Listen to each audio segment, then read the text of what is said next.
ಕನ್ನಡ ಸಿನಿಮಾದಲ್ಲಿ ಒಳ್ಳೆ ಕಥೆಗಳು ಬರ್ತಿಲ್ಲ ಅಂತ ಹೇಳ್ತಾರೆ. ಈ ಕನ್ನಡ ಸಿನಿಮಾದಲ್ಲಿ ಒಳ್ಳೆ ಕಥೆಗಳು ಯಾಕೆ ಬರುತ್ತೆ ಹೇಳಿ? ಒಳ್ಳೆ ಕಥೆಗಳನ್ನ ನಾವು ಕಥೆಗಾರರಿಗೆ ದುಡ್ಡು ಕೊಡ್ತಾ ಇಲ್ಲ. ಅದರಿಂದ ಅವ್ರು ಒಳ್ಳೆ ಕಥೆ ಮಾಡ್ತಾ ಇಲ್ಲ.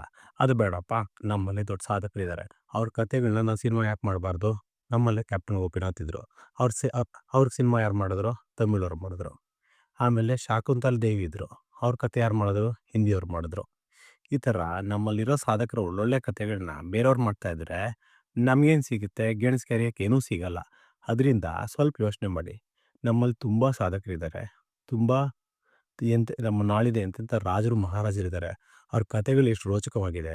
ಪುಲಕೇಶಿ ಆಗ್ಬೋದು, ಕೃಷ್ಣದೇವರಾಯ ಆಗಿರ್ಬೋದು, ವಿಶ್ವೇಶ್ವರಯ್ಯ ಆಗಿರ್ಬೋದು, ಬಸವಣ್ಣ ಆಗಿರ್ಬೋದು, ಶಿವಕುಮಾರ ಸ್ವಾಮಿ ಆಗಿರ್ಬೋದು. ಈ ಥರ ಸಾವಿರಾರು ಜನಗಳ ಕಥೆಗಳಿದೆ. ಈ ಥರ ಕಥೆಗಳನ್ನ ನಾವು ಮಾಡಲಿಲ್ಲ ಅಂತಂದರೆ ಬೇರೆಯವ್ರು ಯಾರೋ ತೊಗೊಂಡು ಮಾಡೇ ಮಾಡ್ತಾರೆ.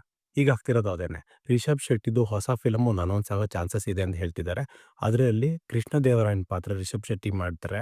ಅದು ಕನ್ನಡದ ಸಿನಿಮಾ ಆಗಿರಲ್ಲ. ಅದು ಕನ್ನಡದ ಒಬ್ಬ ನಟ ಇರೋ ಸಿನಿಮಾ ಆಗಿರುತ್ತೆ ಅಷ್ಟೇನೆ.